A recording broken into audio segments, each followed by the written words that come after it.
Touch your chin. Go ahead. Actually do it. Run your finger along the bottom of your jaw and feel that little bony point pushing forward at the front of your face. It's so ordinary you've never once questioned it. It's just there, the same way your nose is there, the same way your ears are there. Except here's the thing nobody ever tells you. That small piece of bone shouldn't exist. In fact, out of every animal that has ever lived on this planet, across millions of species, across hundreds of millions of years of evolution, you are part of an incredibly exclusive club. Because you have a chin. And almost nothing else does. Not chimpanzees, not gorillas, not lions or wolves or elephants, not even the other humans who walked this earth for hundreds of thousands of years before us.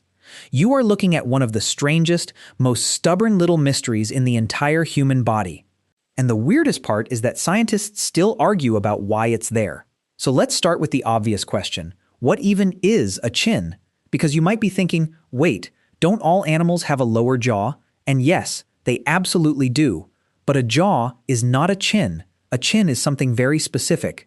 It's that forward bony projection at the front of your lower jaw, the part that juts out past your teeth. Look at a chimpanzee skull, our closest living relative, and you'll notice something odd.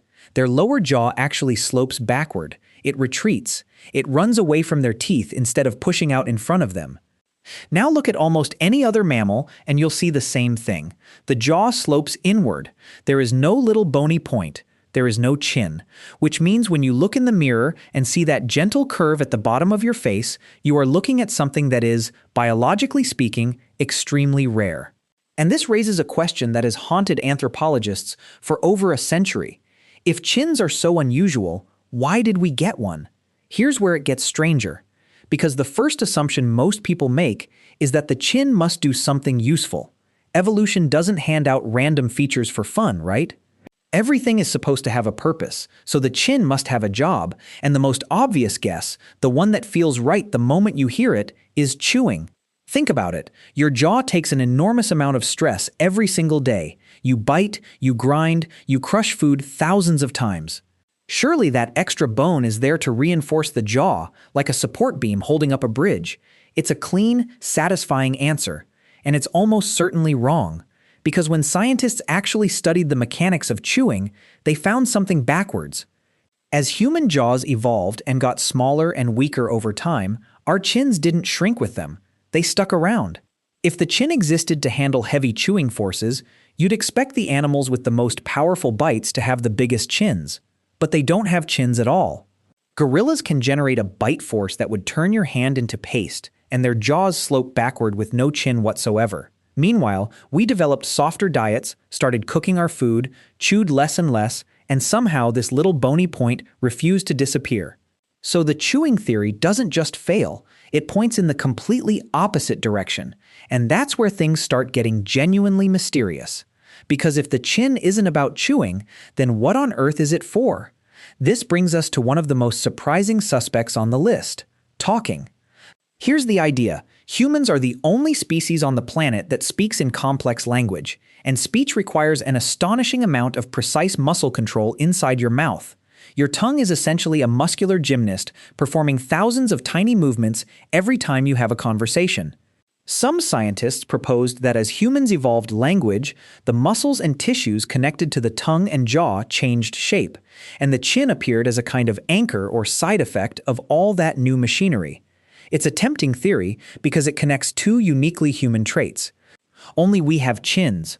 Only we have language. Surely they must be related. And yet, when researchers looked closer, the evidence got shaky. The muscles involved in speech don't actually attach to the chin in a way that would explain it. The timing doesn't line up cleanly either. So while talking might play some small role, most scientists don't think it's the real answer. Which means we've now knocked out chewing, and we've mostly knocked out speech, and the chin is still sitting there on your face, refusing to explain itself. Now we get to a theory that flips the entire question upside down.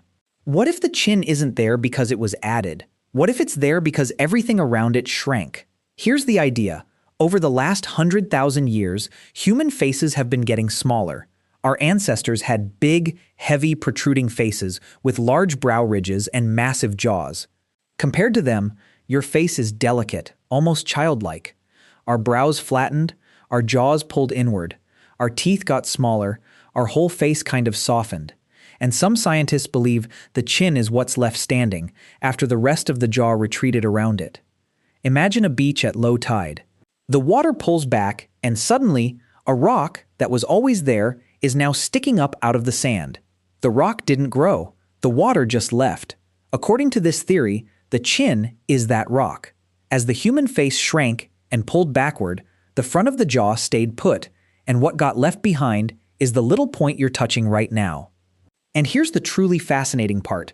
Scientists have noticed that this exact process, smaller faces, softer features, reduced aggression, is what happens when animals become domesticated. Some researchers seriously argue that humans essentially domesticated themselves. We became more cooperative, more social, less aggressive over thousands of years, and our faces physically changed as a result, meaning your chin might be a side effect of humanity becoming friendlier, which is a strange thing to feel with your fingertips. But even this theory has a problem, because a side effect isn't really a reason, and evolution usually has a reason. So let's look at maybe the most surprising explanation of all. What if the chin exists simply because we find it attractive? This is the idea of sexual selection, and it's the same force that gave peacocks their ridiculous tails. Sometimes a trait survives not because it helps you hunt or chew or survive, but because it helps you find a mate. And a mate helps you have children, and children are the only thing evolution actually cares about. A strong chin has been considered a marker of attractiveness in humans for a very long time, often associated with maturity and health. So the theory goes like this. Early humans who had more defined chins may have been seen as more appealing partners. They had more children. Those children inherited the chin. And generation after generation, the trait spread through the entire species, not because it was useful, but because it was desirable. It's evolution doing what it does surprisingly often, showing off, building something for no reason other than it looks good. And honestly, if you've ever heard someone described as having a strong jawline like it's a compliment, you've watched this theory play out in real time. Now here's the part that makes this whole mystery so wonderfully human. We don't actually know. After more than 100 years of studying it, after countless skulls and scans and heated academic debates, science still has not landed on a single agreed answer for why you have a chin. It might be left over from a shrinking face, it might be a quirk of self-domestication, it might be sexual selection, it might be a messy combination of all three, layered on top of each other over thousands of generations. And there's something almost poetic about that. Because we've mapped the ocean floor, we've landed machines on other planets, we've split the atom, and yet one of the most visible, most touchable features on your own face remains an open question. You are carrying an unsolved mystery around every single day, and you didn't even know it was there.